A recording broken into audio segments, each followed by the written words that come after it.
अगर आप UGC net की तैयारी कर रहे हैं, जीआरएफ की तैयारी कर रहे हैं, टीजीटी पीजीटी की तैयारी कर रहे हैं हिंदी से, या आप एलटी ग्रेड की तैयारी कर रहे हैं, जीआईसी की परीक्षा आप देने जा रहे हो, या किसी भी असिस्टेंट प्रोफेसर की, मतलब हिंदी से अगर आप किसी भी परीक्षा की तैयारी कर रहे हैं, हिंदी साहित्य, तो आपके लिए बहुत महत्वपूर्ण होने वाला है, क्योंकि हिंदी साहित्य आपको शुक्ल का जो हिंदी साहित्य का इतिहास है वो पढ़ना चाहिए और वहीं से प्रश्न बनते हैं। हम यहाँ पर रीतिकाल को लेकर डिस्कस कर रहे हैं। रीतिकाल की हमारी चौथी क्लास हो रही है। इससे पहले मैंने हिंदी साहित्य के इतिहास से जितने भी पीवाईक्यू थे वो कवर कर दिए। हिंदी साहित्य का जो आदिकाल है उससे जितने भी रिलेटेड क्वेश्चन किसी भी परीक्षा में पूछे गए हैं वहाँ के सारे क्वेश्चन मैंने कवर कर दिए हैं। और भक्ति काल भी मैंने कवर कर दिया है। भक्ति काल एक तरीके से हम कहें तो उसमें लगभग 400-500 क्वेश्चन थे। उसकी मैराथन भी मैंने अपने चैनल पे अपलोड कर दिए, वहां से जाकर देख सकते हैं, और महामैराथन का लिंक आपको डिस्क्रिप्शन में मिल जाएगा। तो आज हम लोग बात करेंगे रीतिकाल, तो उसके लिए वीडियो को लाइक कर दीजिए और चैनल को सब्सक्राइब जरूर कर लीजिएगा। बस थोड़ी सी आपसे इतनी ही विनती है। प्रश्न नंबर 851 क्या कहता है? इससे इस काल को रस के विचार से कोई श्रृंगार काल कहे तो कहा जा सकता है। रीतिकाल के लिए यह कथन किस विद्वान ने कहा है? तो आचार्य रामचंद्र शुक्ल ने कहा है। किसने कहा है? आचार्य रामचंद्र शुक्ल ने कहा है। रीतिकाल में वीर काव्य लिखने के लिए सर्वाधिक प्रसिद्धि किसे मिली है? तो मिली है भूषण को। भूषण एक ऐसे कवि है जो रीतिकाल में वीर काव्य लिखने में महारथी हासिल कर ली थी उन्होंने। कौन सी रीतकालीन कवि आपस में भाई भाई माने जाते हैं? तो कौन से ऐसे कवि हैं जो आपस में भाई माने जाते हैं? तो चिंतामणि भूषण मतिराम, चिंतामणि भूषण मतिराम ये जो है ये आपस में भाई माने जाते हैं। ये आपस में क्या है? भाई माने जाते हैं। निम्नलिखित में से कौन सा विकल्प रचना और रचनाकार की दृष्टि से गलत है? तो यहाँ पर कह रहा है कौन सा ऑप्शन है जो गलत है। इसमें रचना दी है, तो अगर कहें कवि कुल कंठ भरण दुल्हा की रचना है, हाँ है। रस सारांश भिखारी दास की है, ये भी सही है। अगर हम बात करें श्रृंगार रस, ये आलम की रचना है, तो ये आलम की रचना नहीं है। तो श्रृंगार रस अगर आलम की रचना नहीं है तो फिर किस कवि की है? तो ये मोहन लाल मिश्र, ये रचना है मोहनलाल मिश्र की। निम्नलिखित में से कौन सा कवि रीत मुक्तक काव्यधारा का नहीं है? तो रीत मुक्तक काव्यधारा का कौन सा कवि है जो नहीं है? तो भिखारी दास। भिखारी दास को रीत मुक्तक काव्यधारा की श्रेणी में नहीं रखा गया है, बल्कि इनको रीतबद्ध श्रेणी में रखा गया है। हम एक तरीके से कह सकते हैं रीतबद्ध काव्यधारा में इनको रखा गया है, क्योंकि हमको पता है जो हमारा रीतकाल है उसकी 3 धाराएं हैं, रीत मुक्त, रीतबद्ध और रीत सिद्ध। तो भिखारी दास जो है, भिखारी दास ये रीतबद्ध काव्यधारा की श्रेणी में आते हैं। रीत मुक्त कवियों के संदर्भ में इनमें से कौन सा कथन गलत है? तो इसमें हमको गलत कथन का पहचानना है। कह रहा रीत मुक्त कवियों के प्रेम वर्णन में विरह व्यथा प्रधान है, हाँ बिल्कुल है। रीत मुक्त कवियों ने प्राचीन काव्य परंपरा को बड़ी गहराई से ग्रहण किया, बिल्कुल नहीं गहराई से ग्रहण किया था। तो हम कह सकते हैं ऑप्शन नंबर बी क्या है? गलत है। रीतिकाल के कवि रसलीन का लिखा ग्रंथ इनमें से कौन सा है? तो जो इनका ग्रंथ है रसलीन कवि है, इनका जो ग्रंथ है अंग दर्पण। अंग दर्पण इन्हीं का लिखा हुआ ग्रंथ है। अगर इसके टाइम पीरियड की बात करें तो इसका 1737 ईस्वी में ये लिखा गया था। इनमें से कवि देव का लिखा कौन सा ग्रंथ नहीं है? तो यहाँ पे हमको पहचानना है कि कौन सा ग्रंथ है जो देव का नहीं है। ठीक है, तो भाव विलास ये भी है, भवानी विलास ये भी है, रस विलास ये भी ने, विष्णु विलास ये देव की रचना नहीं है। तो ये है किसकी? ये कवि थे लाल कवि। क्या नाम था इनका? एक था लाल कवि, जिनको हम लोग गोरे लाल कहते हैं। क्या कहते हैं? गोरे लाल भी इनका एक नाम था। तो ये उनकी कवि है, इनकी कविता है, ये ग्रंथ है, एक तरीके से कह सकते हैं। निम्नलिखित कवियों में से ओरछा नरेश के दरबारी कवि मंत्र गुरु और मंत्री कौन थे? तो यहाँ पर ओछा नरेश की बात कर रही तो उनके दरबारी और मंत्र गुरु और मंत्री कौन थे? तो केशवदास। कौन थे? केशवदास। कौन थे? केशवदास। निम्नलिखित ग्रंथों में कौन सा ग्रंथ केशव द्वारा रचित नहीं है? तो यहाँ पर बात हो रही कि कौन सा ग्रंथ है जो केशव द्वारा रचित नहीं है। विज्ञान गीत है, जहांगीर, जस चंद्रिका है, छंदमाल, भाषा भूषण, तो ये इनकी रचना नहीं है। अब यही ऑप्शन क्या होगा? राइट तो है किसकी रचना फिर? ये है जसवंत सिंह की। किसकी है? जसवंत सिंह की। किसकी है? जसवंत सिंह की रचना है। निम्नलिखित में से कौन सा ग्रंथ चिंतामणि का नहीं है? यहाँ पर बात हो रही कौन सा ग्रंथ है जो चिंतामणि का नहीं? काव्य विवेक है, कवि कुल कल्प तरु ये भी है, काव्य प्रकाश ये भी है, कवि प्रिया ये इनका ग्रंथ नहीं। तो ये कवि प्रिया है किसका? ये चिंतामणि का ग्रंथ नहीं। ये रचना किसकी है? केशवदास की। किसकी है? केशवदास की रचना है। किसकी है? केशवदास की रचना है। प्रबोध पचासा के रचनाकार कौन है? तो ये बात एक तरीके से हम कह रहे हैं इनकी रचना किसकी रचना है? जो प्रबोध पचासा जो रचना है वो पद्माकर भट्ट की है। किसकी है? पद्माकर भट्ट। किसकी है? पद्माकर भट्ट की रचना है। रीत में से क्या रीत मुक्तक कविता की विशेषता नहीं है? तो यहाँ पर कह रहा रीत मुक्तक कवियों का प्रेम वर्णन व्यथा प्रधान है। बिल्कुल था। प्राचीन काव्य परंपरा का अनुसरण इनकी उल्लेखनीय विशेषता है। ये विशेषता नहीं है। तो यही क्या हो जाएगा? राइट हो जाएगा। रीतिकालीन काव्य की मुख्य प्रवृत्ति क्या रही है? नीति, राजप्रास्ति, मुक्ति या श्रृंगारिता? तो क्या रही? श्रृंगारिता रही है। हम एक तरीके से कह सकते हैं जो रीतिकालीन काव्य की जो मुख्य विशेषता थी वो क्या थी? श्रृंगारिता। अधिकतर इसमें ज्यादा से ज्यादा आपको श्रृंगारिक काव्य ग्रंथ मिलेंगे। रीतिकाल के संदर्भ में रीति काव्य किसे कहते हैं? अगर हम कहें रीतिकाल के संदर्भ में रीति काव्य किस को कहा जाता है? तो यहाँ पर जिसकी रचना विशिष्ट पद्धति अथवा नियमों की दृष्टि में रखकर की गई हो, या जिसकी आत्मा अलंकार हो, जो गुण विशिष्ट रचना हो, जो भारतीय परंपराओं का वर्णन करे। तो एक तरीके से हम कह सकते हैं जिसकी रचना विशिष्ट पद्धति अथवा नियमों की दृष्टि में रखकर की गई हो। तो ये हम एक तरीके से इसका फर्स्ट पॉइंट क्या मानेंगे? Right answer. सतसैया के दोहरे, जो नावक के तीर, ये किसके दोहों के लिए बारे में कहा गया है? किसके दोहों के लिए कहा गया है? तो ये बिहारी के दोहों के लिए कहा गया है। किसके दोहों के लिए? बिहारी के दोहों के लिए ऐसा कहा गया है। और जो बिहारी लाल थे वो रीत सिद्ध कवि थे। कैसे थे? रीत सिद्ध कवि की श्रेणी में उनको रखा गया है। निम्नलिखित में से कौन आचार्य और कवि दोनों रूप में जाने जाते हैं? तो देव जो थे वो आचार्य और कवि दोनों के रूप में जाने जाते हैं।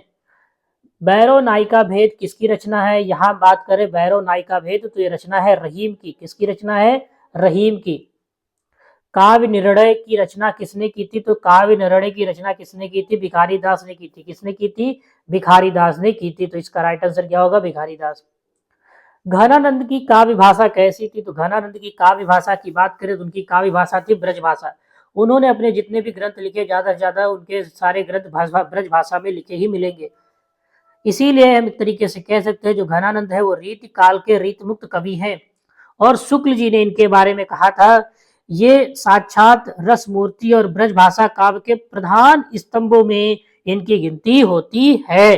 और जो इनकी रचनाएं हैं सुजान सार, इश्कलता, विरह लीला, ठीक है, ये बहुत सी रचनाएं इन्होंने लिखी है जो ब्रजभाषा में है।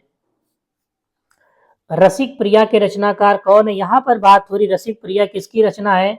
यहाँ पर रसिक प्रिया किसकी रचना है? परमानंद दास, नंददास, केशवदास, सुंदर कवि राय। तो ये किसकी रचना है? कौन सी? रसिक प्रिया बात हो रही किसकी? प्रिय रसिक प्रिया तो ये केशवदास की रचना है। किसकी है?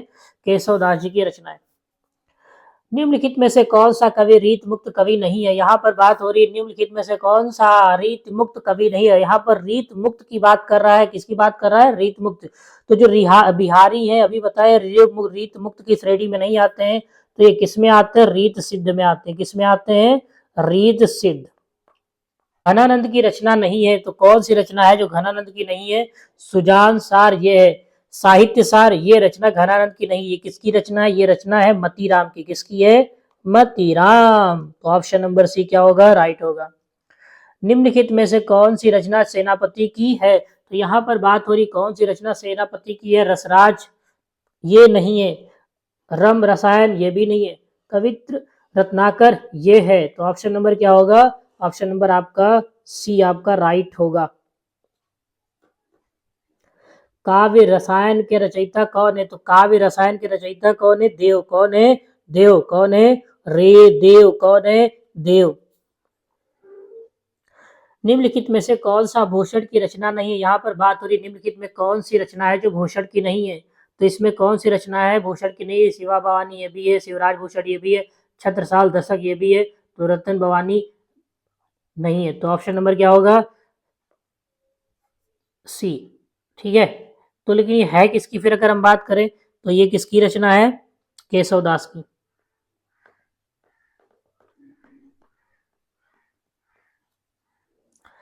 रीतिकालीन कवि बिहारी की कविता को शक्कर की रोटी किसने कहा है? एक तरीके से क्या है, जो रीतिकालीन कवि थे बिहारी, उनकी कविता को शक्कर की रोटी किसने कहा है? तो यहाँ पर बात हो रही शक्कर की रोटी किसने कहा है? पदम सिंह शर्मा। किसने कहा है? पदम सिंह शर्मा ने कहा है। किसने कहा है? पदम सिंह शर्मा ने कहा है। प्रबंध काव्य को वन स्थलीय और मुक्तक को गुलदस्ता किसने कहा है? तो यहाँ पर बात हो रही है प्रबंध काव्य को वन स्थली और मुक्तक को गुलदस्ता अगर किसी ने कहा है तो रामचंद्र शुक्ल ने कहा है। किसने कहा है? रामचंद्र शुक्ल ने कहा है। और ये बात बिहारी के संदर्भ में कही जा रही थी या कही जा रही है। या हलाल मत भरे श्वेत श्याम रत्नार किसकी पंक्तियां हैं? तो ये जो पंक्तियां हैं किस कवि की हैं?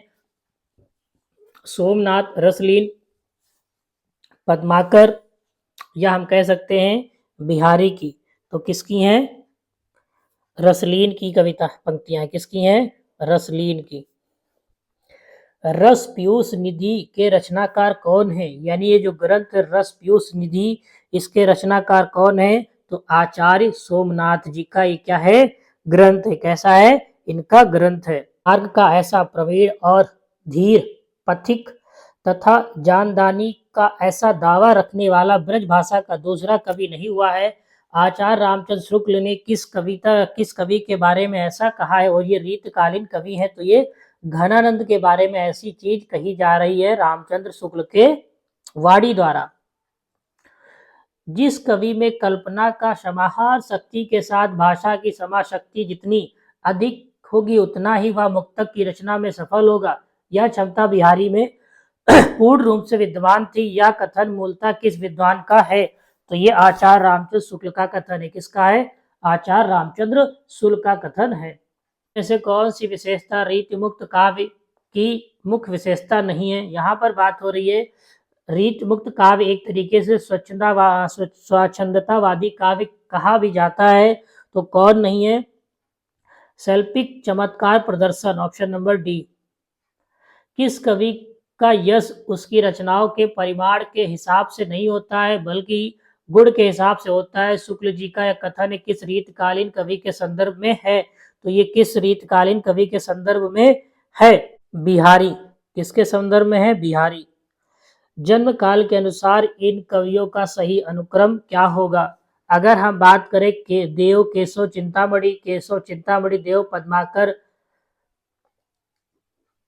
देव चिंतामणि केशव पद्माकर देव केशव पद्माकर चिंतामणि देव। तो अगर हम बात करें केशव का जो टाइम पीरियड है वो 1555 है। क्या है? 1555। चिंतामणि की बात करें तो इनका 1609। देव की बात करें तो इनका है 1673।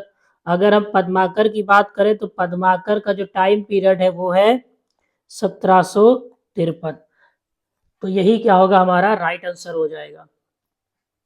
निम्नलिखित में से किस ग्रंथ में सही काव्यांगों का विवेचन किया गया है? तो यहाँ पर बात हो रही किसका किया गया है? रस विलास, ललित ललाम, शिवराज भूषण, कवि कुल कल्प तारु। तो किसका किया गया है? तो कह सकते हैं कवि कुल कल्प तरु।